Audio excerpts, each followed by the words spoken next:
Mikel. Hello. Sorry to be predictable, but get a bit of team news if we can to start with. Martin, Odegaard, available?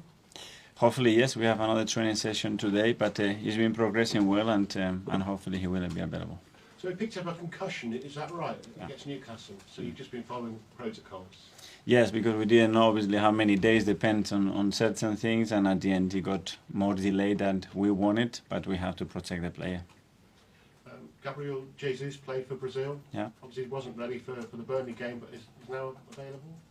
Well, he is available. He played 96, 97 minutes in a really competitive match. So, yeah, we have, as I said, another session. They had a long flight, and I have to see the condition of every single player to make the final call on the lineup. And with Ben White, he trained away from the others yesterday in the gym. What about him? Again, hopefully if he is able to train today, he will be eligible to play, but it's a question mark to be resolved in the next few hours. So they're all racing to be in contention? Again, yes. We do know, I guess we can assume that Aaron Ramsdale will start in goal. Yeah. How is he around the place when he knows for sure that he's going to be starting a Premier League game? Do you see a difference in his mood? No, I think every player is willing to play, obviously, and they are all excited to play. And when a player, I think they are always expecting to play, and sometimes we disappoint the day before or a few hours before the match, but every player is willing to play. If he has an amazing game, saved a couple of penalties, is involved in an assist, he's still probably not going to play on Wednesday though, right? Hopefully he doesn't need to stop 2 penalties, and he does have an amazing game. And just quickly, before we move on, Jurriën Timber obviously had a terrible start in the dream move to Arsenal. How is he has he managed to integrate into the club? How is he around the place? Brilliant.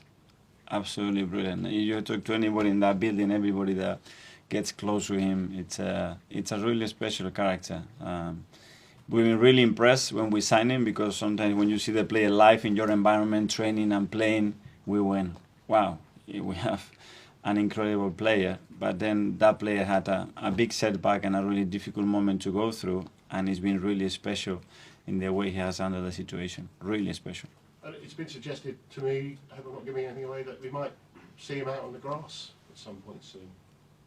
Well, I hope so. You know, doing what kind of activity, that's something very different. He's been for a few walks as well on the field, but that's still a bit far from competing, but he's in a good place. Gordon Gate, the Anthony Gordon goal, that goal. Have you managed to send your observations yet to the FA? Yes, we have, yeah. And we will try to give our points and the reasons why, and that's not a lot more that I can comment on. But are you happy with the way the process has been handled? Yeah, there is a process, and when you get asked to give your observation and explain yourself, you have to do it in the right way, and we have the mechanism and the processes in place to do that, and let's see what happens. And it'll be your 200th game in all competitions as Arsenal manager tomorrow. I think you've won more than any other manager in Arsenal history of those 200, including Arsene Wenger. So how does that make you feel? Great, really proud to reach that number in a big club is always difficult, and that means that you do have to win a lot of games, and hopefully a lot of more positive things they will come. Another 200. Or 300 or whatever. The most important one in our job is tomorrow. That's the only thing that matters. Go to Becky from the Premier League. Mikel, going to Brentford, always a tough place to go, but you seem to have more success than perhaps other Premier League clubs and managers. What do you see that others don't when you go there? Well, depending how you look at it, because 2 years ago we had a really tough start to the campaign. We learned from that. It's a really tough opponent, really difficult place to be. You look at the stats, and as you said, all the clubs going there, they make it extremely difficult. They are really effective, really well coached, and it will be a tough match tomorrow. I know you're telling me you're not bothered about the top of the table, but will you have the Man City-Liverpool game maybe on in the morning, the team bus on the way over? We'll watch the games, that's for sure, because we're interested in the league and be always on top of everything, but we have to focus on us. And just a word on Thomas Frank, what he sort of managed to create at Brentford with the culture and the playing style. What are your thoughts on that? With Thomas, with the coaching staff, with the club, for me, it's one of the most, one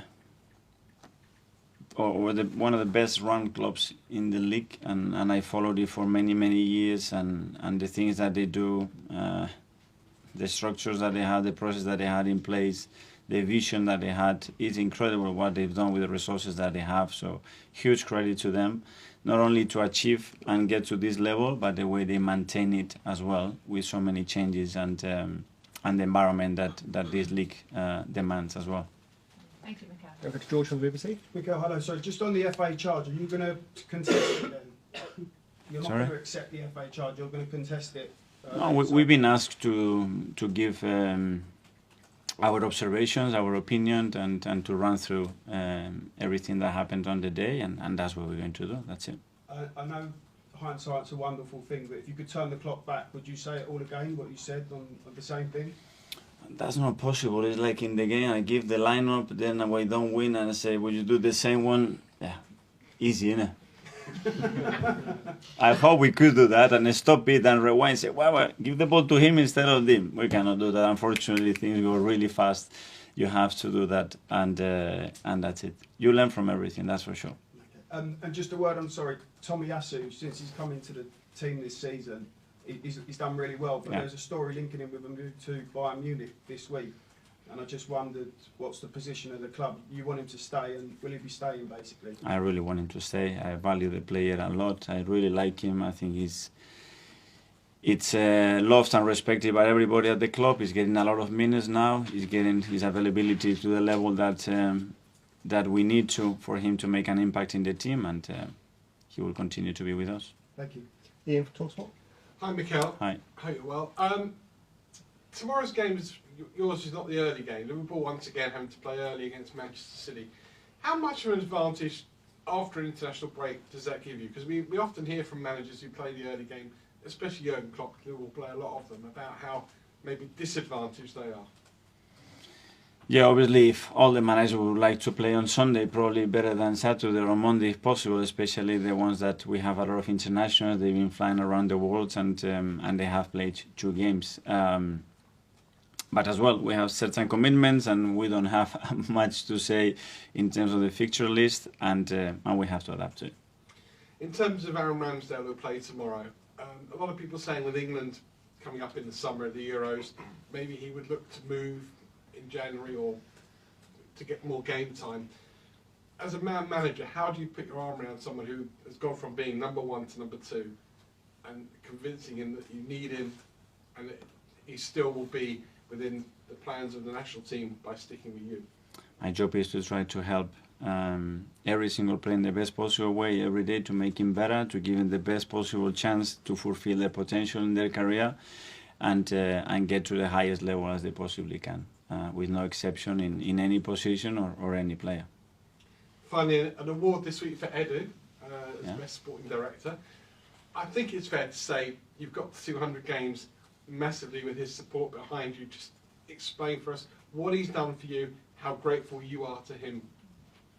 Really grateful for him, for the club, for the setup that we have, and the enjoyment that we have working together. I think he fully deserves it. I think he's been instrumental in the way that we have changed and recruited in the last few years, and hopefully we can get awards in terms of titles now, which is the next step as well. Brilliant. Good luck tomorrow. Thank you. Jordan from The Athletic. Mikel, this week, your former club Everton given a 10 points deduction. Yeah. Biggest sort of punishment we've seen in this scale in the Premier League. Just get your reaction to that news. I feel very connected to the club. Very difficult moment. Obviously puts the club in a difficult position, but they've been in other many difficult positions, and they always find a way to get out. And if there is a quality that I think